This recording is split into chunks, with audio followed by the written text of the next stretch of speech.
Welcome, EMF Warriors, to a new presentation. You are not going to believe who I have on the show today for this podcast. It's Dr. Andrew Marino.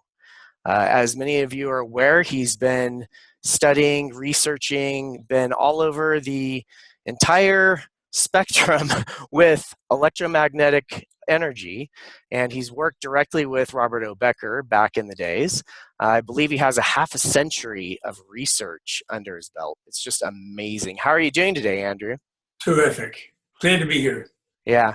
So I've gone through about 3/4 of your book now.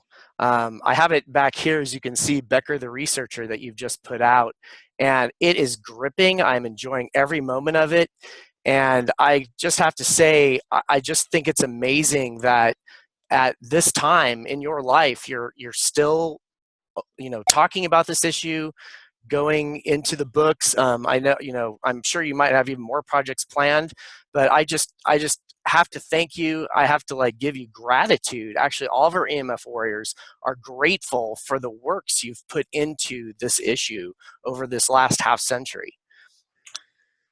Appreciate the comment very much. This is the sweetest time of my life. I'm free now from a lot of mundane things that consume my time before I had retired, and now I can devote myself 100% to writing, which is what I'm doing, and talking, and singing my song. If anybody listens, great. If not, I'm still enjoying the singing.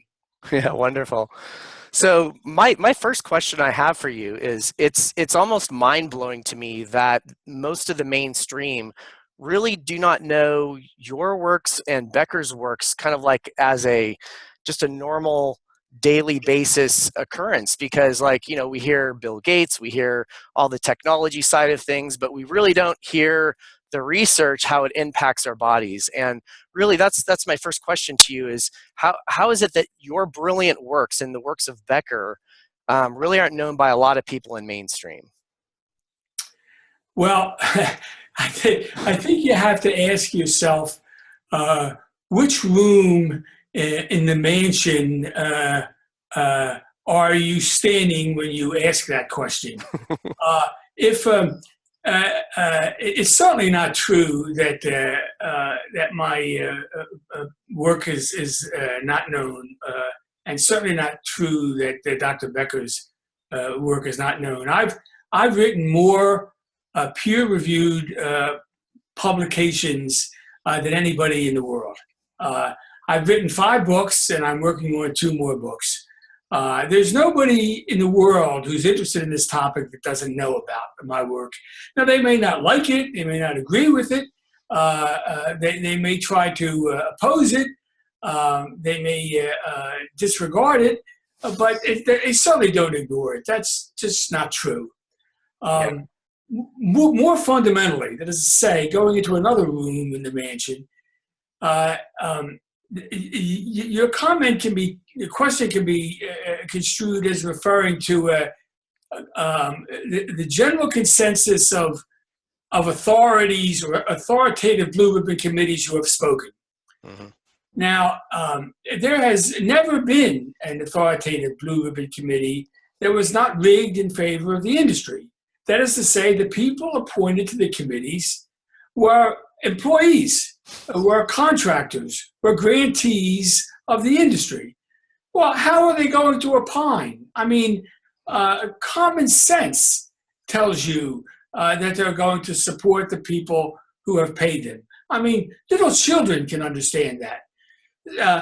But what you hear in the popular press often are the conclusions of those committees. Consequently, a naive individual who comes to this area comes across those generalized conclusions. If they don't go any deeper, then they are looking at the top of the iceberg, or they're not seeing the reality underneath. Yeah. That's the source. That's the reason why there's a perception in some people's eyes who don't know the territory that my work and the work of people like me hasn't had much of an effect. Yeah, that makes perfect sense to me too. I'm really referring to at times even the people out on the street that, you know, in my generation and the generation are right right after me, where there's, you know, 15, 16-year-olds on the street, and it's almost a tragedy to see now for me and from my perspective, because they just blindly use, you know, devices right up on their heads, and don't think anything of it. And I see them complaining about headaches and just the normal stuff. But They have no sense. They have no sense of risk. When you were 16 years old, just like me, I'm sure you did a lot of foolish things. And I'm sure you didn't do a lot of research into what was going to harm you. I'm sure you probably figured that nothing would harm you. yes. 16-year-old stick. So the fault lies much deeper in our society. It lies in the fact that we have no protection against people inadvertently causing themselves harm and disease. If you are going to take a medicine, the FDA has got a pre-market approval system set up, and the manufacturer has got to prove safety and efficacy. But if you have a device that you want to put electromagnetic energy into the environment, the rules of the game do not require you to have pre-market approval showing safety. You can just go do it, and the only way you can stop an industry is to prove that they cause cancer, or some disease, which is very difficult. Mm-hmm. But that's the only protection that those 16-year-olds have, which is essentially none. Right. Those. That's right. So, a question for you: after having this so many decades under your belt in this particular research field, if you were gifted like hundreds of millions of dollars to use for research funding, and gifted either by the taxpayers or gifted by a special organization or an independent, anonymous organization, what would you actually be focusing on? Well, it depends really on whose money I'm spending. If I'm spending the taxpayers' money, then I would do animal studies, because the taxpayers have a right to a return on their investment, their tax money. And the way we evaluate risks in our society is to expose animals. It's immoral to expose human beings and make them guinea pigs, which is what we're doing now, in effect. Mm-hmm. I would do animal studies, and then I would publish the papers showing that there was an effect or there wasn't an effect under these conditions on an animal, with the idea of arguing that if the animal was adversely affected by an electromagnetic field, then it's likely you as a human being are going to be adversely affected, because animals and human beings more or less work the same. I'd be obligated to do those kinds of studies because it's their money. That's the way tax money should be spent for research when it's given to individuals. Yeah, that's right. If it's my money, then I can spend it the way I please. And I can spend it for my own edification. And what I'd really like to know is whether my published papers regarding mechanisms of interaction, both high frequency, cell phones, and low frequencies, high voltage power lines and smart meters. Mm-hmm. I have published papers regarding mechanisms in both areas, the biophysics and the biology. I've done them both. But I would like to do more. I would like to have deeper understanding, more perfect knowledge. Why? Because I find it enjoyable. It's satisfying. It's the highest level of attainment in the fields that I've studied. That's what I would do. But it's my money, and I can use it for myself. Yeah, absolutely. So, yeah, like taking kind of a little off tangent with that point that you just said, like obviously you studied a lot with salamanders, with Becker, and a lot of the animal studies. Like after I've read your books and Becker's books, it's just kind of a no-brainer. It's almost becomes common sense to see that these mechanisms that you can see happening in other animals, why couldn't we just apply this to humans, or at least get more funding this direction to have more research studies overall just in the research, so it could reach a tipping point where kind of enough is enough? In the real world of science and funding science, there are two kinds of experiments. One kind seeks mechanisms, and one kind seeks effects, irrespective of mechanisms. Mm-hmm. Now, what people care about, although they may not know it, is effects. They don't care about mechanisms. If I show you that an EMF causes cancer, then that's all the information you need, and you're going to avoid that EMF, irrespective of the molecular mechanism. Right. So they're two separate, entirely different things. They should never be confounded. It's a gross disservice for people to themselves when they confound those two notions, effects and mechanisms. Both can be studied by the scientific method. I would use the money from taxpayers to study effects in order to answer questions about whether there are risks, which is really what people care about. I would not use it for mechanisms. I'd use my money for mechanisms. Two entirely separate things. Yes, yes. Wonderful. So I don't want to give any spoilers on the book you just wrote, but most people realize that Becker was pretty much exiled past 1980. And it appears the science also kind of has gone a little bit exiled from certain perspectives, from certain opinions, and from people we hear. But how is it that we have continued to have EMF exposures around the office and the workplace environments to this day, even though we've known so much about this issue over the last 30, 40 years? Number one, I have no problems about a spoiler for the book, because I think most people are not going to buy the book, and the message of the book is worth understanding. So I hope people will at least go on the Amazon website and read about what it's about. Mm-hmm. If they do that, I'm happy. If they bought a copy, that'd be terrific, but that's not essential. No problem about spoilers. And he wasn't driven into exile so much as he drove himself into exile. He was sitting on top of the world. He was a founding father of this field, but he had certain flaws in his character. He was like someone out of a Sophoclean play, like a Philoctetes. Made great achievements. Got into a tremendous position, had the most powerfully funded and productive laboratory in the world in this area, but would not change his strategy in order to deal with the smaller minds that were out there that were opposing him. There are ways to do it, but he was stubborn to the point of defeating himself. So he went into exile. And when his voice was removed, the forces that remained were the economic forces of industry. In this country, the only research that gets done is the research that's paid for by the National Institutes of Health, which is purely reductionistic and absolutely antithetical to his approach, antithetical to good science as far as I'm concerned. There's military funding, and they're interested only in better weapons and not in protecting health. We saw that very clearly after we saw what happened to the sanguine funding.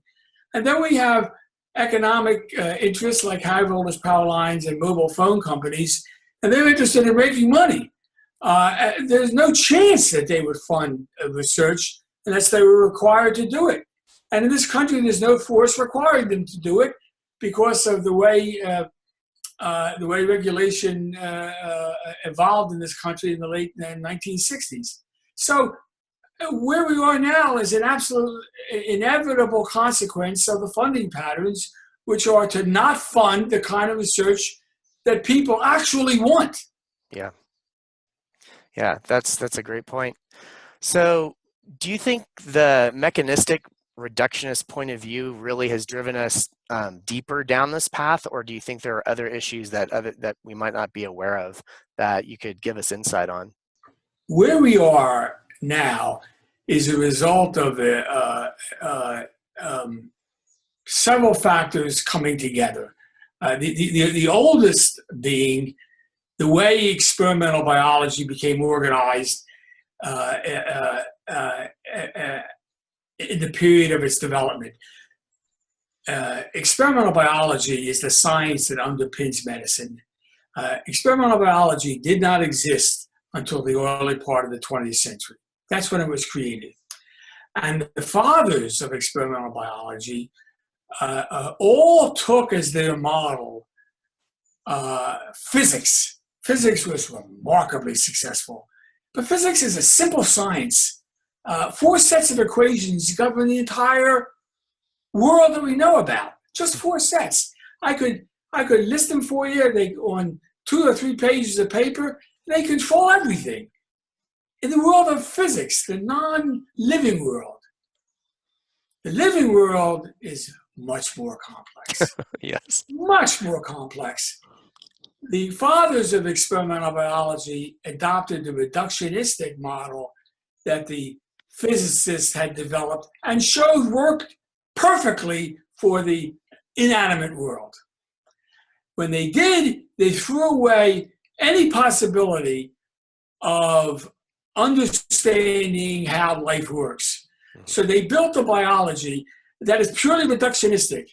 To the experimental biologists today, the professional experimental biologists, science is a reductionistic enterprise. They care about genes. They care about molecules.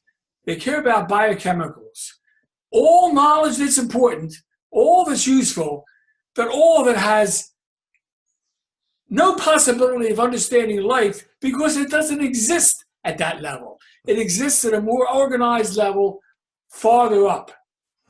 Well, if you take the point of view that you're not doing science unless you're doing reductionistic science, then you cut away all EMF issues of the kind that I am concerned with, and the kind that you and the people at EMF Warriors are concerned with. You don't fund them, you don't interpret them, you don't deal with them, you simply ignore them.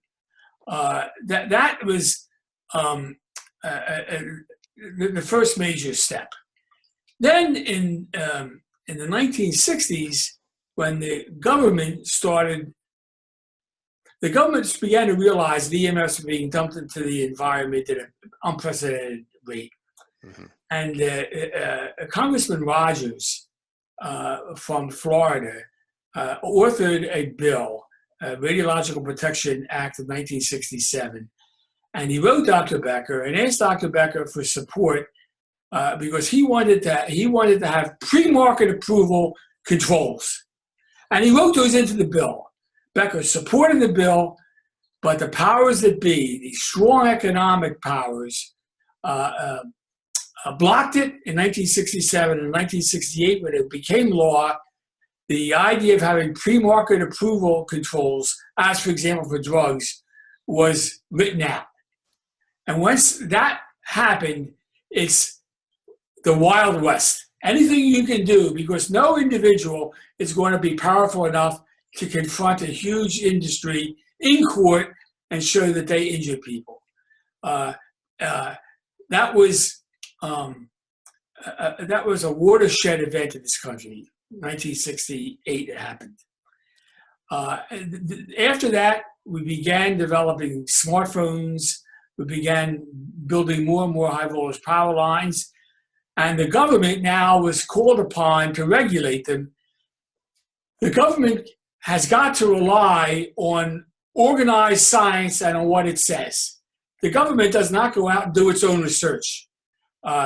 What's the government going to do? Set its face against these industries when it has no hard scientific evidence, and it has no way of generating hard scientific evidence, because the way of generating knowledge is to do reductionistic studies, and you can't get answers to the questions that concern you and me that way. So the government's hands are tied. It only responds to public outcries. Mm-hmm. And there was only one public outcry. I don't know if you remember the movie Eddie Murphy, 1992, distinguished gentleman. He goes to Congress, and while he's in Congress, his women come and they say, Congressman, our children are getting cancer because they live beside power lines. We need a study to answer the question. Right. So Congress creates a fund of money to answer the question. And it sets up a structure to fund studies to find out if high voltage power lines cause cancer. Who does it give the money to? It gives the money to people who come from industry. The only individual in that program that was funded that I know about that wasn't from industry was me. I took the money. I had a promise to do the reductionistic studies they wanted, but I didn't. I did integration type studies. I published 7 papers showing that EMFs affect the immune system. Then in 1998, the National Institute of Health and National Institute of Environmental Sciences, which organized this and funded the money, funded the research, had a series of panels to evaluate the research. And on the panels were the people who work for industry. They concluded that there was no problem. Yeah. That's it. That ended it completely. Yeah. Then smartphones, then Wi-Fi, then smart meters, and here we are today. That was the last government entree. There hasn't been a federal government funded program since 1998. When my grant ended, everybody else's grant ended, end of story. Wow. So do you see any hope for future funding, with research projects that is more credible science that doesn't have this interweaving of industry into it? And also with experimental controls, like there's so many studies where there's not proper controls set up. So the studies, once they're done, industry can come back and say, hey, well, you didn't have these controls in place. Well, it's because, thank you, I need more money. Are you seeing that kind of stuff?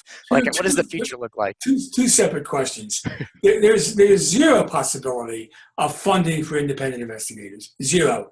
Unless there's a political movement afoot that calls attention to this problem and brings into play one of these multi-billionaires who has money that wants to do something to help humanity. That's the only possibility I see. It's certainly not going to come from the mobile phone companies. It's certainly not going to come from the Electric Power Research Institute. And it's certainly not going to come from the National Institutes of Health. That's the only other source of big money. It's not going to come from the military. There is no other source of money. So it's got to come from one of these billionaires. It's the only possibility. And the issue is not the defendant against an assertion of improper controls. The independent scientists who would do the studies are sophisticated people and have proper controls. Okay. There is no valid argument against improper controls in peer-reviewed published studies. It doesn't exist. I have put forth and described published studies in court when I was criticized and cross-examined by the biggest barracudas in the world who work for the industry, and not once was the point you made successfully made. That doesn't occur. That's a figment of the popular imagination. The controls are proper. It's the interpretation of the evidence. We all agree on whether the published studies were done properly or not, and most published studies were done properly. It's were they designed properly. Take Rubin's studies, for example. Rubin is the guy who proposes that there is no such thing as electromagnetic hypersensitivity based on his studies. His studies are rigged by design. The design of the study is such that no result can show that the phenomenon exists. So therefore, he does the study with the proper controls in his design. I see. I He see. gets the obvious conclusion. Yeah, it's like one chain. It's like one chain back. It's like just design the experiment differently, have everything looking like it's perfect in place because it is with the controls, but because the design is almost designed to fail, you get what you want. Exactly. Right. Those are the 2 points I wanted to make. It's the design, not the controls, and there's no possibility of money unless Gates comes in. Right. So many EMF warriors at our Facebook site, we like to entertain creative concepts around this issue and try to interlink other disciplines like in and out and through this because we want to try to make the connections on what impacts electromagnetic energy can have, like just through the whole like side of everything. So of course, it's almost, I find at times it's kind of risky to do this, especially a person that doesn't have a broad scientific background, because we come up with really cool ideas, but it becomes almost science fiction and it can be like just totally the wrong conclusions. But how do we, like on this issue, get to the point where we can use our creativity to explore around the edges of electromagnetic energy? Great question. I want to answer it at two levels. The first is that this idea of using creativity it's got to be severely limited and controlled and focused. It reminds me of the story of Ulysses when he returns from Troy. He lands in Ithaca, but he lands at night, and there's no moon, and he doesn't know where he is. He's in his own kingdom. He's the king of Ithaca, and he doesn't know he's there, but because it's all black, it's all dark. When you ask the smartest people in the world who are not knowledgeable about the scientific mumbo jumbo that exists in this field to try to explore and make sense, you're asking, you're putting them in the position of Ulysses landing in the black of night. How can they make sense of it? How can they see? They don't have the proper tools. It's kind of a mistake. Better they should back up a little bit and ask some common sense questions, and not at the level of mechanisms. They should have nothing to do with mechanisms. They should be focused on whether there's bona fide evidence of health risks. That is to say, on effects in animals. That's what creates the logical nexus with the idea of a health risk. That's where their attention ought to be focused.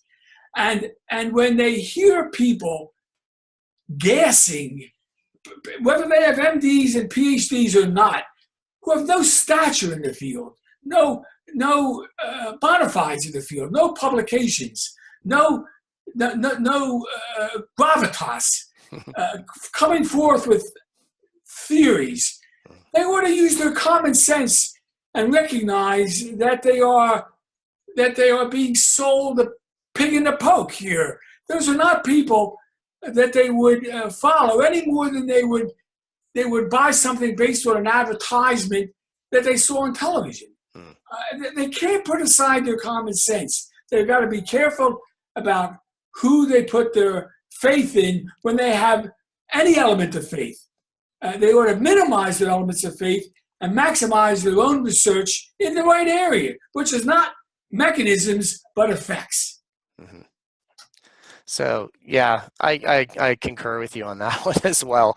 It's sometimes hard, like people get really enthusiastic, they'll use their creativity and come up with a complete wild theory about, or hypothesis or idea about something, and I just have to back off and say, go to the research, go to the materials, educate yourself a little bit more like that. It's interesting. Many of us at EMF Warriors, we see a lot of the issues around also the messaging of this EMF issue, right, that we have.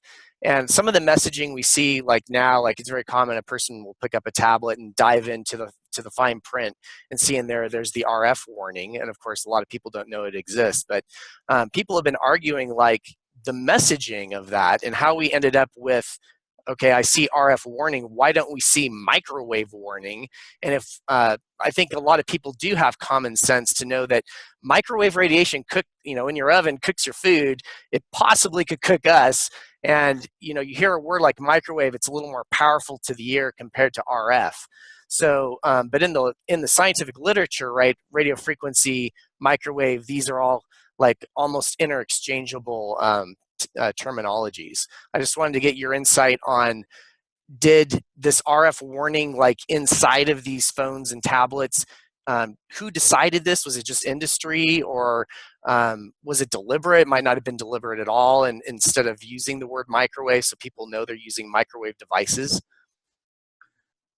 It's hard for me to appreciate the concern that you're expressing, because I know that the words all mean the same thing, and I know that whatever words we use, the underlying reality is that electromagnetic fields essentially come in only two species: high frequency and low frequency. And now, whether we call them microwaves or RF, with two words used for high frequency, used interchangeably, right, or low frequency, or also called power frequency. The body has separate mechanisms for detecting the presence of these fields, this energy. The focus should not be on the terminology. Every time I hear any discussion, any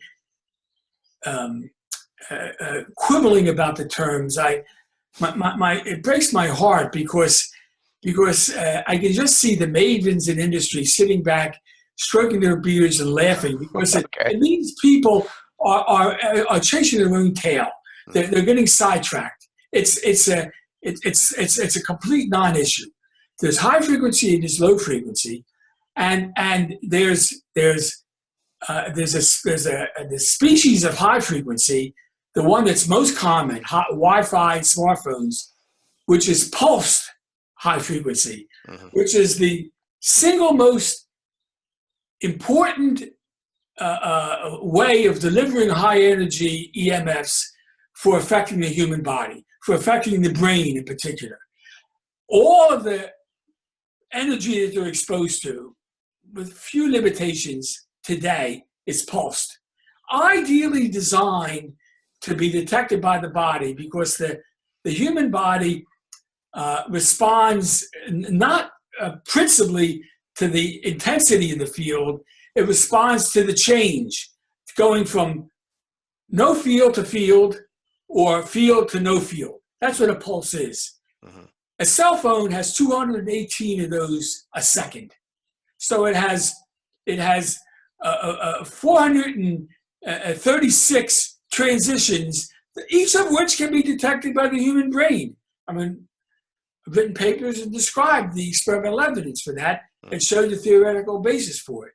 So we want to think in terms of low frequency and high frequency, pulsed and not pulsed high frequency. That's as far as you need to go to deal with all the issues that concern people that would come to your website. Now, scientific purposes alone, edification, perfect knowledge, that's another matter. That's not what most people care about. Right. And if they think they care about it, they've been tricked. Nice. Thank you for that. Yeah, definitely we'll be promoting and talking about, high frequency, low frequency, and trying to get the terminology pretty straight on this. Just change subjects a little bit.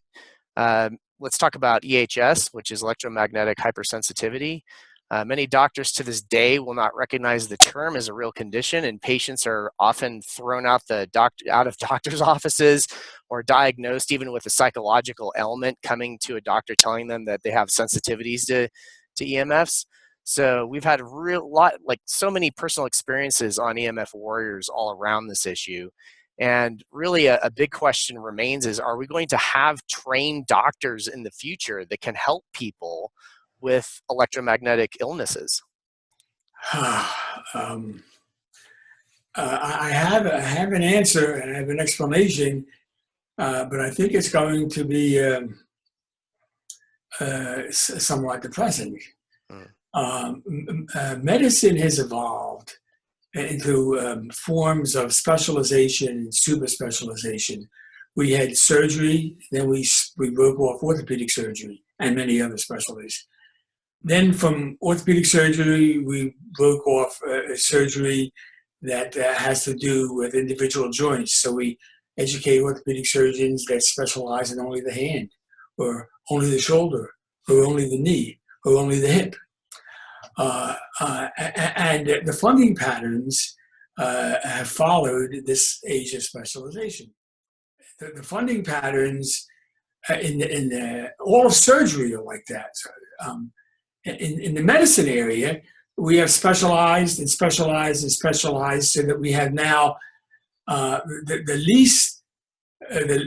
poorest paid physicians, or the primary care physicians. They work the hardest, and they're paid the least.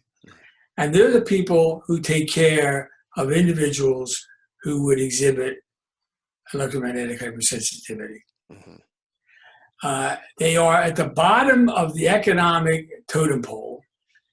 And now we ask them to treat people who have EHS, who are a very difficult group of people to deal with. They have been shunned, they have been shamed, they have been ignored, and they are plainly pissed off at the medical profession for the way they've been treated. So it's no surprise that the people who work in primary care want to shun them. They don't know what to do with them. They learned nothing about them when they were in medical school. They can't make any money, and they can be the target of abuse. Common sense tells you that this is a self-perpetuating scenario that's headed to a deep, dark place. They're going to make people who come to your website more and more angry. That's the big picture. Added to that are companies like the mobile phone companies that are creating literature aimed at demonizing these people. They all have psychosomatic injuries. They are creating literature which, if a PCP, a primary care physician, did go to the literature to look it up, they are likely to find right off the bat the work that's been planted there by the industry. It's a difficult situation. So are we? Despite that, there are efforts underway, particularly in Europe, zero in the United States, particularly in Europe, aimed at developing a diagnostic tool that a physician can go through in order to reach a clinical judgment regarding the presence of EHS. If you want to use science to arrive at a judgment, then you're going to have to do what I did. You're going to have to conduct a scientific study. But no one wants to pay $500,000 to conduct a study like I did. Best you're going to get are clinical judgments based on a diagnostic tool, and there are efforts in Europe to develop such a tool. There's the only possibility of some short-term relief. Other than that, particularly in this country, the outlook is bleak. Yeah, that's amazing information, though, that you just shared that I had never even heard of. That, yeah, going down a path of having something else diagnosed in a medical office that you might have this ailment could go a long way to, giving more credibility to the mainstream, to the public, realizing that it's a real thing. Because even in discussions online with people, when I even sometimes mention the subject to friends that I know outside of science, they balk and they laugh at the idea that we could even be damaged by this.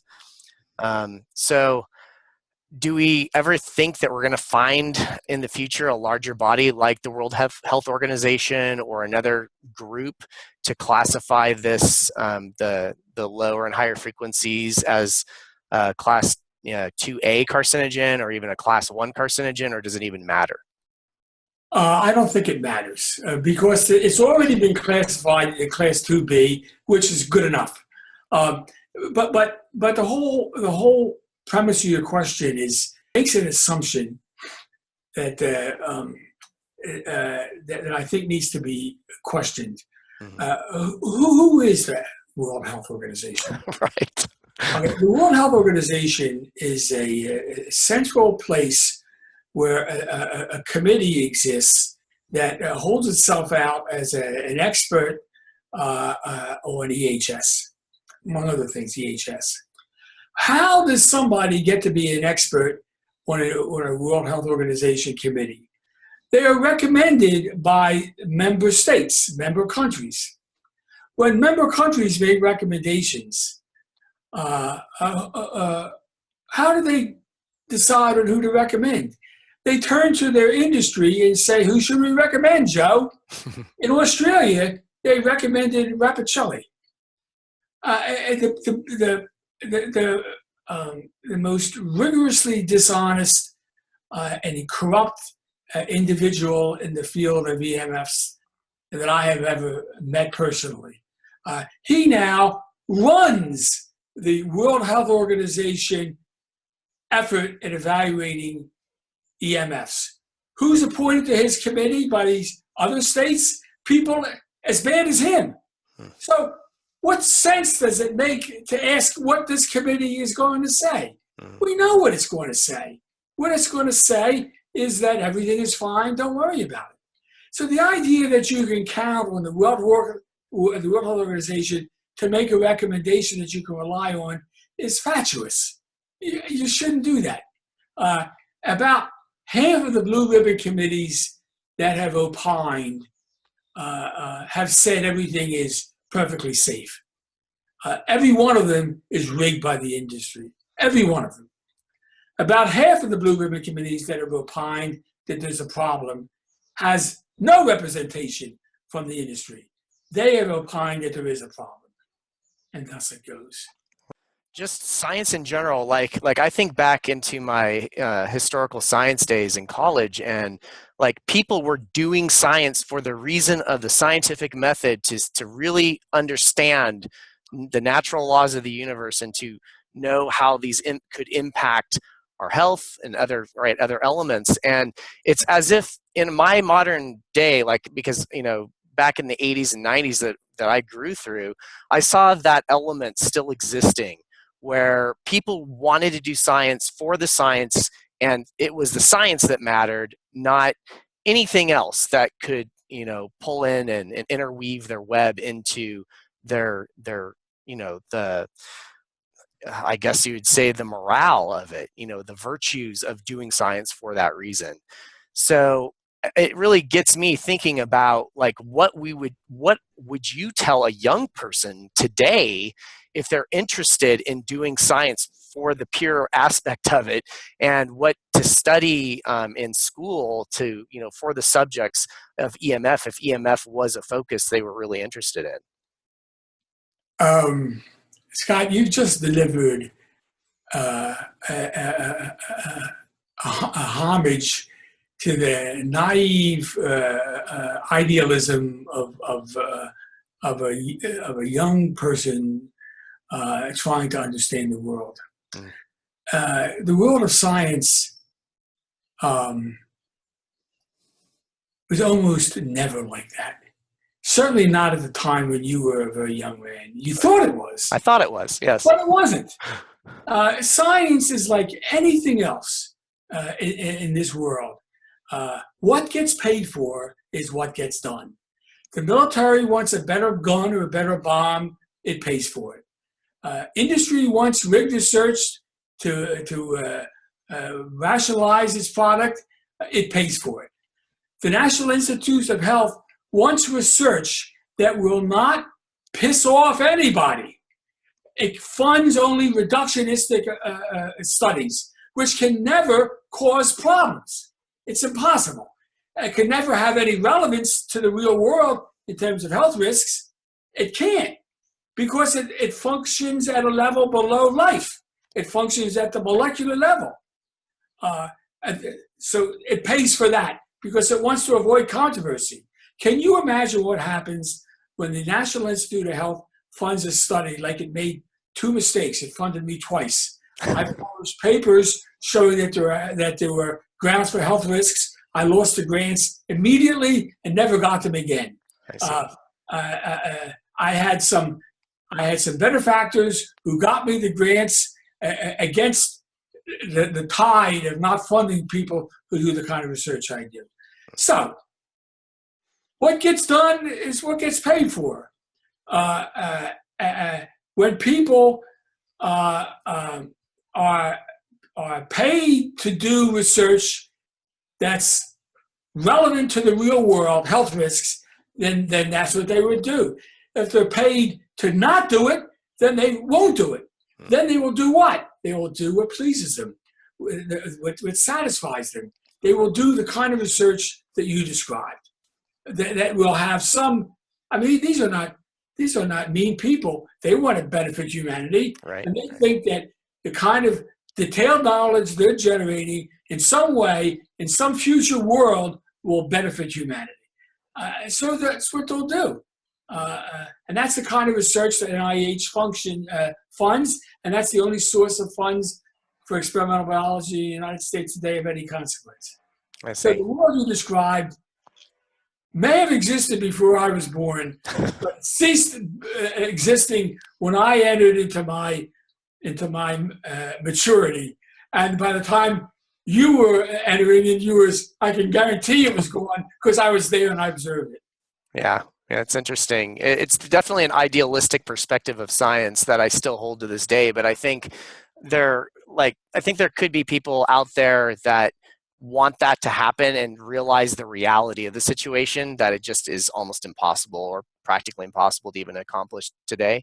So really, it comes down to now knowing what we know about this issue. It's like you cannot depend. I see it this way: you cannot depend on anyone else but ourselves to kind of help start fixing our world and saying, well, we have the evidence in front of us. We've read these books. We've read the research.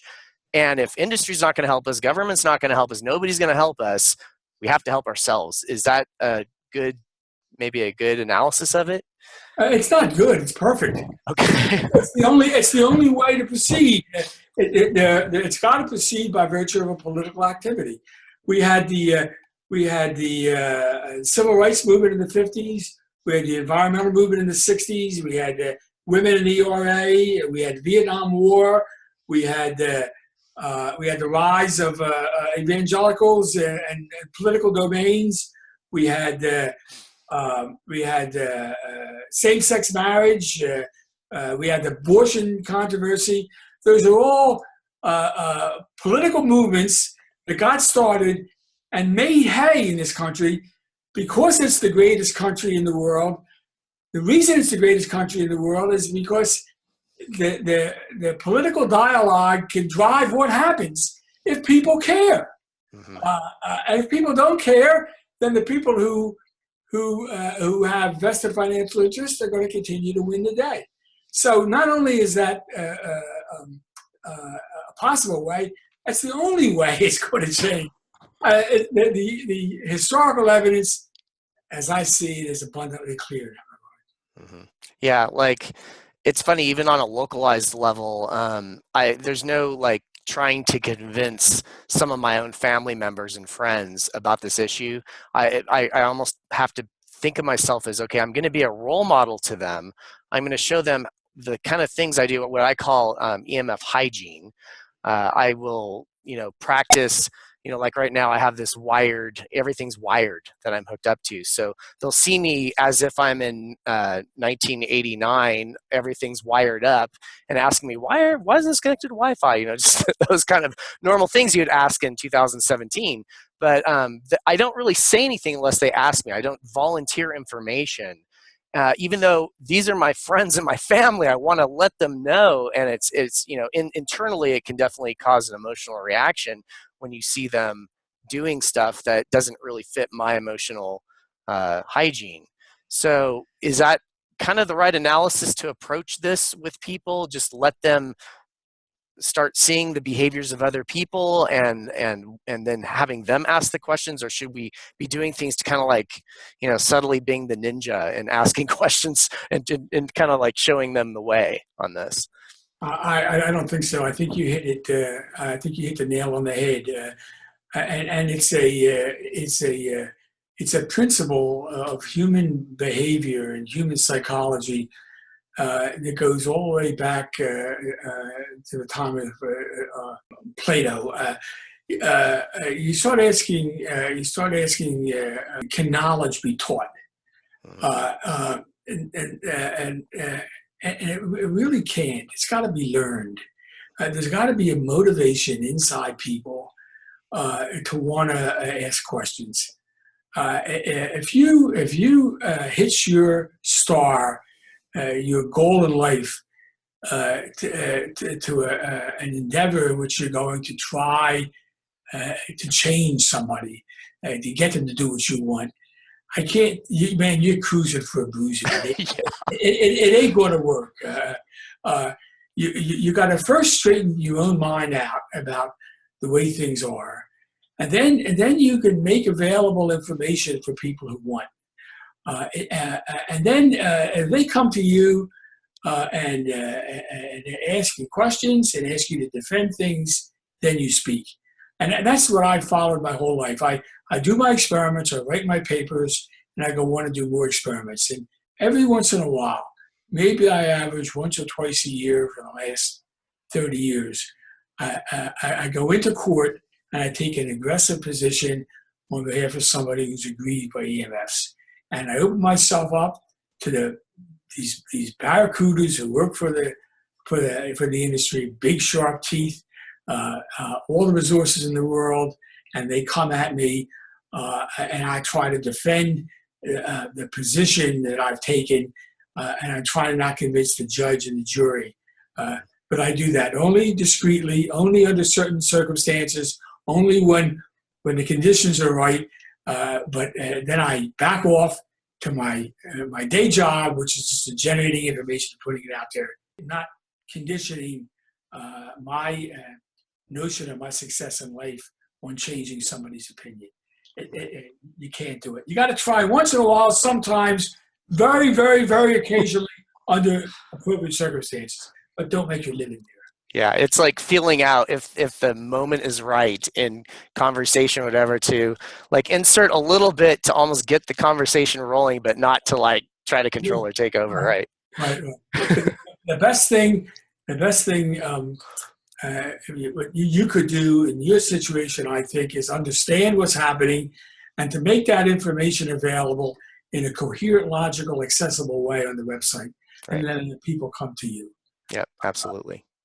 So are there things you do at your home or at your work even that, help with your own EMF hygiene, or do you just take more moderate approaches with it? I'm really curious about that with your half century of knowledge on this issue.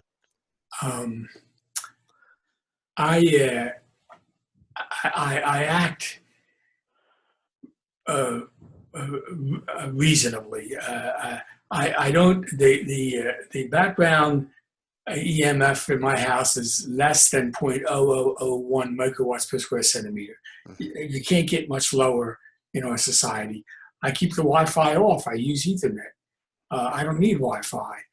I use my cell phone very rarely, and when I do, I use it in speaker mode. I don't live beside high voltage power lines. I don't live near cell towers. I don't use electric blankets. I don't have electrical devices by my bedside at night. I just do. I mean, I'm a product of this century. I love this century. I love the stuff that's available, and I just use it as prudently as I can to have a good life. But I don't wig out. Um, and people who experience hypersensitivity have a tendency to do that, and it's self-destructive. They get laughed at by the industry because they know that they're going to self-destruct. How foolish is it to have somebody who's grossly obese, smoking cigarettes, have no exercise, and they're complaining about Wi-Fi? It's ridiculous. All of them are stressors, and they are now focused on a stressor that's a small stressor compared to the large one in their life, and they're blaming their problems on Wi-Fi. It makes no sense. It makes no sense. I do not put myself into that. I do not. I avoid that. I avoid all stressors. I certainly avoid EMF stressors to the extent that I can. Mm-hmm. And when I go into the city, I was making measurements of the environment as I drove from the country where I live into the city, and I could see the ambient levels go up. I could see it spike as I drive past the tower. Mm-hmm. But I don't live there. But I don't avoid going there because I'm here, I want to go there, and the tower's in between, and I'd be damned if I'm going to let it stop me from going there. Yeah. Common sense. Okay. So, yeah, just on a side note with that, a lot of us are a little bit anxious about what's coming in the future, like really for like my child, and, I'm sure if you have grandchildren, like thinking about this issue 20 years down the road where we have small cells all through the neighborhoods. If we have just like the interactions at our offices and workspaces, I'm sure this soup of EMF is just going to be growing and growing and growing, where it's going to be harder and harder to escape the reality of just the exposure times to this issue. So it's a known problem, and like we need to organize, I think, politically, or we have to like get this movement off the ground in some way where it's just known out there. People are more aware of it, and it puts a little more pressure on industry and others to, try to make safer tech, or tech that will minimize exposures to people. Yes. So I'm wondering, like, is that the right answer to, like, is it going to have to be the average person is going to have to be the majority to come down back on this issue in the future? Well, there's going to have to be a political movement with clout. And political movements with clout don't have to be a majority. They don't even have to be right. They can be absolutely crazy. Look at the movement that says that there's no such thing as global warming. Mm-hmm. I mean, how nuts is that? But look at the traction it's gained. Look at the traction that's been gained by the principle that the universe is 6,000 years old. That's wacko. But it's gained traction, not because it's right, not because it's the majority, but because people have organized politically and brought that view forward in the dialogue of a society. But this is a free society. People can speak whatever and say whatever they want.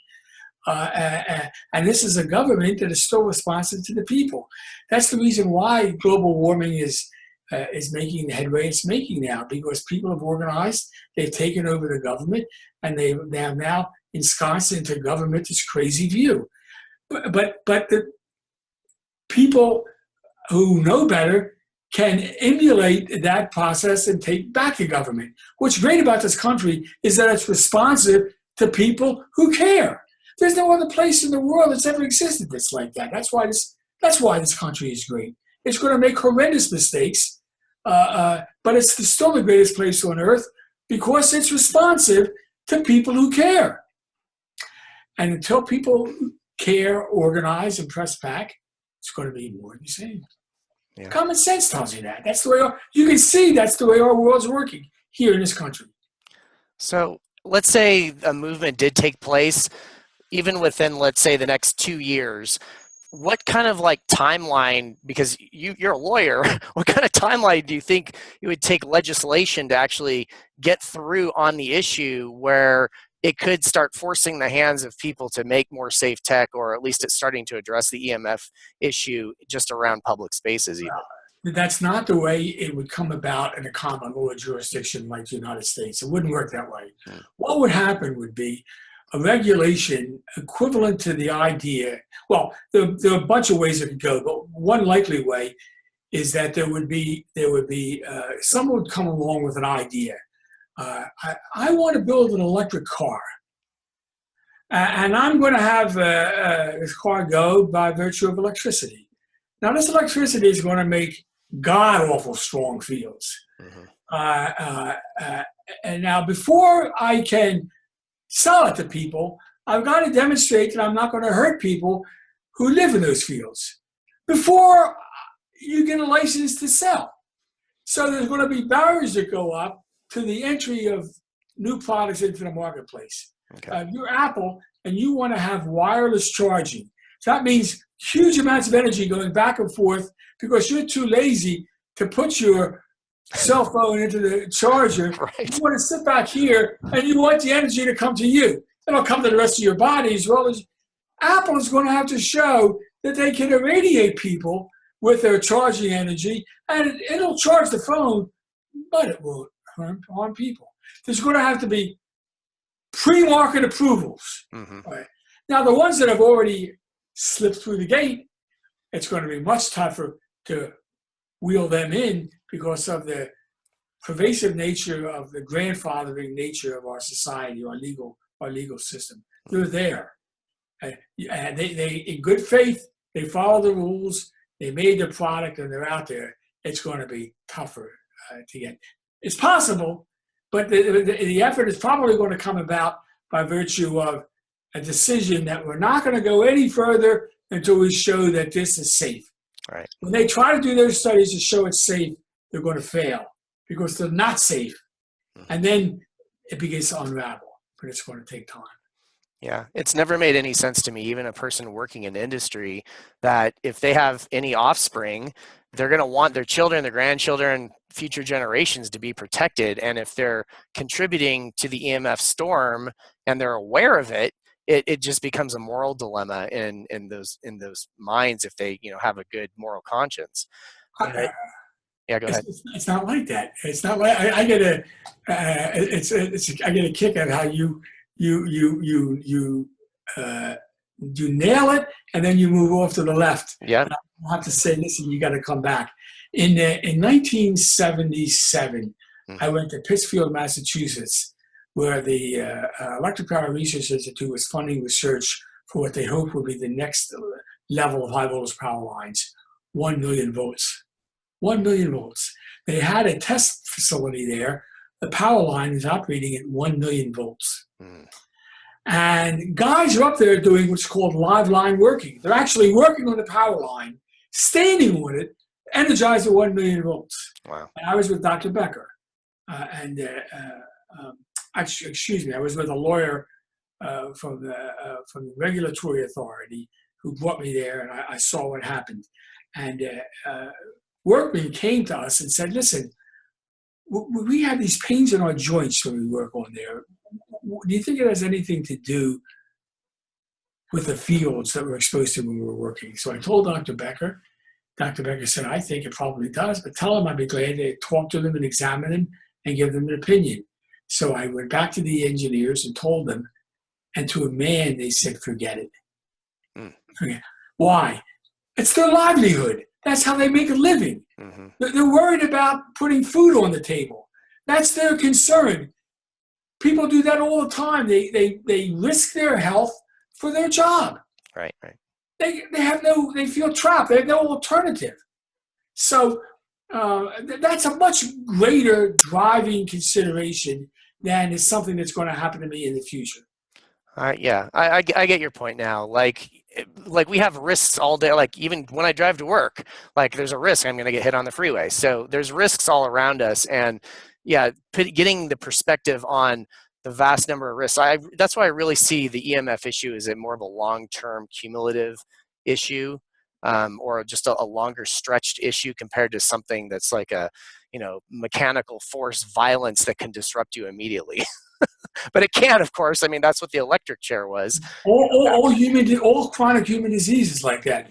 What causes cancer? What, Oxidative stress. huh? Right. Some oxidative stress. No, that's a mechanism now. You Yeah. stay away from that. I'm talking about the factors in the environment that brought about cancer in this individual. I see. Oxidative stress is a mechanism that what Dr. Becker would call stamp collecting. If something causes cancer, then obviously there's a mechanism in the body that mediates it. There's a biochemical and there's a gene. Yeah. The salient question, what the thing people care about, is not how it causes, it's what does it. Because if you give them that information, you know what they're going to do? They're going to stay away from the thing that causes it. That's what they care about. But no one studies that. It's absolutely forbidden in this country to study what causes cancer. No organization studies it. No organization is interested in what causes cancer. It's not an acute phenomenon. It's a chronic phenomenon. It comes on in a sinister way. And if you want to establish a cause and effect relationship, you got to work really hard because it's not like a gunshot. Right. But no one's doing it, and the whole medical industry is aimed at curing it. You're going to have a run to cure cancer. They don't have any runs to avoid cancer, and that's what 99.99% of the people really want. They want to know what causes it. They don't want the cures are fine for the poor individuals that have it, but what people really want, whether they think about it or not, is knowing what causes it. That's what they want to avoid. Nobody is studying it. Yeah. I mean, nobody is studying it. So every chronic disease is like that, including the chronic diseases associated with EMFs. Yeah. Yeah, your insights are absolutely fabulous. I view the same similar kind of way like cigarette smoke. It's like anything that's just a poison, a toxin that's there around you all the time. It's just doing some work, doing some damage, and you might escape from the cancer. You might escape from a disease, but the more exposure time, the more you get of it, you're just increasing risk. And that's a great example. Cigarette smoke causes cancer.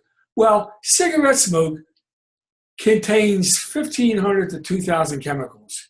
Which chemical causes cancer? Right. Nobody knows. All they know is that there's an empirical relationship between people who smoke and people who get cancer. And you know what? That's good enough for me to stop smoking. Right. I don't care which of those 1,500 causes it. Now, a basic scientist, somebody seeking knowledge for knowledge's sake, wants to know which one. And then he wants to know how it does it. He wants to know which gene it affects. Wonderful, great, that's cool. If you got money for that, go do it. But that's not what people care about. They want to know the cause and effect relationship. And that's one of the very, very, very, very few factors in the world that we have an accepted cause and effect relationship. We do between cigarette smoking and that. We do between asbestos and mesothelioma. But beyond that, essentially nothing. So you are probably one of the most rarest people on the planet with your kind of insights, your background, your research studies. We all look forward to your works. I've got Going Somewhere here, of course, Becker the Researcher, the latest book that came out this summer, like end of the summer. And I'm really curious if you have any other projects coming down the line. Yes, I do. I'm going to work on. I am working on two books. One is going to be in 1986. I wrote a book called Modern Bioelectricity. I brought together the top 25 people in the world working in the area, which is just beginning now. Dr. Becker had just retired, and we could see bioelectricity as a bona fide subdivision of biology that had great potential. And it's hard to know which direction it was going to go, which insight was going to mature. I brought together all 25, and we wrote a book, and I wrote 2 chapters, 25 other groups wrote 25 chapters, and we published it. Now, 30 years later, we can see what happened. And the news is not good.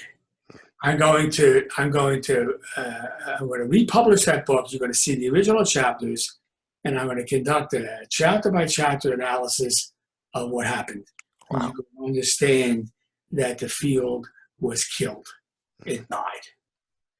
Then when that comes out, which won't be long now because it's going to come out as a Kindle book, so I won't have to go through all the trouble of publishing the details that are involved. It's very expensive, and that book's not going to make a lot of money, so I can't spend what limited money I have to make it a print book. There's going to be another book that's going to pick up some of the themes you've raised today, and to try to make it clear to people where we are now in 2017 and how we got there. And as I tell you, the story begins with Descartes in the 15th century, and it ends now with the sad state of affairs, what you are trying to address. But I can tell the story. I know everybody who's ever worked in this field personally, certainly by the work. I've read it all. It's been I can't believe it, more than 40 years. I've worked every day full time on this subject, and I've had never less than an average of about $100,000 a year to spend on this research. There's never, and I had complete freedom to design my own experiments. There's never going to be another person who was as fortunate as I was. So I'm going to try to draw the conclusions that only somebody who's paid those dues and been that lucky can do. That's the second book. I see. Then I go into another direction. Wow, this is so amazing to have you on this podcast. I can't thank you enough. And if there's any time in the future you want to, have a talk, get an update, we're going to be doing a lot of changes. You've given us a lot of insights, even on our website, how we can change that for the better. Just anything insightful that you have, pass our way, and we're open to it. Okay. All right.